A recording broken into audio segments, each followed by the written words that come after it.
Hello বন্ধুরা, কেমন আছেন আপনারা? আশা করি ভালো আছেন। আর আপনাদের সঙ্গে আমি সেলিম। আপনাদের সকলকে আমার টেকসি ইউটিউব চ্যানেলে স্বাগত জানাই। আর আজকের আপনাদের সঙ্গে আলোচনা করব যে মোটো সম্প্রতি লঞ্চ হওয়া মোটো G62 5G ফোনকে নিয়ে। সম্প্রতি ভারতে লঞ্চ হয়েছে মোটো G62 5G এবং মিড রেঞ্জ সেগমেন্টে রিয়েলমি ও রেডমিকে টেক্কা দিতে এই ফোন নিয়ে এসেছে মোটরোলা। আর এই ফোনে থাকছে দুর্দান্ত ফিচার্স, কিন্তু রোজকার জীবনে এই ফোনটি কেমন পারফরমেন্স করবে তা জানাবো আজকের এই রিভিউর মাধ্যমে।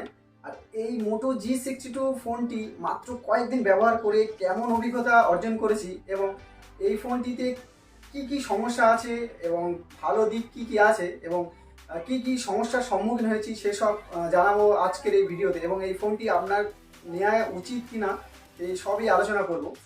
তাহলে ভিডিওটি দেখতে থাকুন। ভিডিওটি ভালো লাগলে অবশ্যই লাইক করবেন আর চ্যানেলটি সাবস্ক্রাইব করবেন। তাহলে চলুন শুরু করি।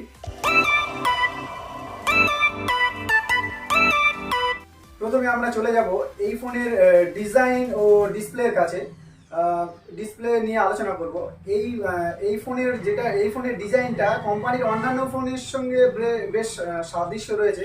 আর এই ফোনটি এক হাতে বেশ ভালোভাবে ব্যবহার করা যাবে যদি আপনি কভার না লাগান। আর কভার লাগালে এই ফোন এক হাতে ব্যবহার করতে গেলে বেশ অসুবিধা হবে। এই ফোনের বাঁদিকে থাকছে পাওয়ার বাটন ও ভলিউম রকার, আর পিছনে থাকছে গ্লসি বডি। এই ফোনে থাকছে 6.5 inch full HD plus LCD display ও 120 হার্টজ রিফ্রেশ রেট। এবং এই ফোনে ভিডিও দেখার অভিজ্ঞতা বেশ ভালো পাওয়া যাবে সম্পূর্ণ ব্রাইটনেসে। দিনের আলোতে এই ফোন অনায়াসে ব্যবহার করা যাবে। তবে 120 হার্টজ এলসিডি ডিসপ্লের বদলে 90 হার্টজ অ্যামোলেড ডিসপ্লে দিলে বেশ ভালো অভিজ্ঞতা পাওয়া যেত। এবারে এই ফোনের সবচেয়ে যেটা ইম্পর্টেন্ট জিনিস যে এর পারফরমেন্স নিয়ে আপনাদেরকে আমি বলবো যে এই ফোনে থাকছে Qualcomm Snapdragon 695 চিপসেট এবং 8GB র্যাম ও 128GB স্টোরেজের সঙ্গে মাল্টিটাস্কিংয়ের বেশ ভালোই সুবিধা হয়েছে। এবং এই ফোনের ওয়েব ব্রাউজিং, ইন্টারনেট এগুলি করে এই ফোনের এই কদিনের মধ্যে কোনো রকম ল্যাগও করেনি এই ফোনটি। তবে একটা কথা বলতে গেলে এই ফোনটি কিন্তু হেভি গেমারদের জন্য নয়। টুকটাক গেম খেললে বেশ ভালোই চলে যাবে। এই ফোনে একটু বেশি গেম খেললে ফোনটা খুব তাড়াতাড়ি গরম হয়ে যাচ্ছে এবং এই হিটিং ইস্যুটা প্রবলভাবে দেখা দিয়েছে এই ফোনে অ্যান্ড্রয়েড 12 এর অপারেটিং সিস্টেমে চলবে এবং স্টক অ্যান্ড্রয়েডের ব্যবহারের অভিজ্ঞতাও পাওয়া যাবে এই ফোনে। এর ফলে এই ফোন কেনার সময় কোনো ধরনের ফালতু অ্যাপস এই ফোনে থাকবে না, যার আনইনস্টল করার ঝঞ্ঝা আপনাদের পোহাতে হবে না। আর এবারে এই ফোনের যে জিনিসটা আমার খুব খারাপ লেগেছে সেটা হলো এই ফোনের ক্যামেরা।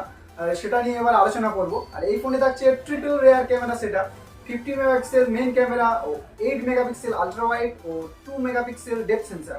এই ফোনে যেটা আমাকে খুব হতাশ করেছে সেটা হলো ক্যামেরা। এর ক্যামেরাটা বেশ হতাশাজনক, কারণ দিনের আলোতে এই ফোনের ক্যামেরা মোটামুটি ভালো এবং মেইন ক্যামেরা থেকে ফটো তুললে ভালো ছবি পাওয়া যায়, তবে খুব ভালো বলা চলে না।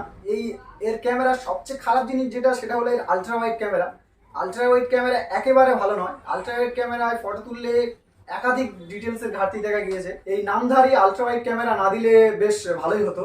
তবে এর 2 মেগাপিক্সেল ম্যাক্রো ক্যামেরার ফটো বেশ ভালো। এই ফোনের সেলফি ক্যামেরা বেশ ভালো। তবে এই ফোনে মোটরোলা একটি প্রো মোড দিয়েছে, যদিও এটা কোনো কাজ নেই। আর এর নাইট ক্যামেরা তো আর বলার কোনো কথাই নেই। এই নাইট ক্যামেরা অত্যাধিক খারাপ। এতে নাইটে যদি আপনি ফটো তোলেন তাহলে দেখতে পাবেন একাধিক ডিটেলসের অভাব এবং কালার শিফটিং হচ্ছে। যে কোনো অবজেক্টের বা হিউম্যানের যদি ফটো তুলে থাকেন তাহলে এর একাধিক সমস্যা আপনি লক্ষ্য করবেন। কালারের সমস্যা হবে এবং ছবিটা খুব একটা ভালোভাবে দেখা যাবে না। আর এই ফোনে থাকছে 5000 মেগাওয়াটের ব্যাটারি সহ 20 ওয়াটের ফাস্ট চার্জার। আর এই দামে যদি আপনি অন্য ফোন কেনেন তাহলে ফাস্ট চার্জিং এর থেকে আরও বেটার পাবেন। এই মোটো G62 5G ফোনটা একাধিক সমস্যায় ভরা। আপনি চাইলে এই দামে এই প্রাইস সেগমেন্টে অন্য ফোনটা কিনতে পারেন।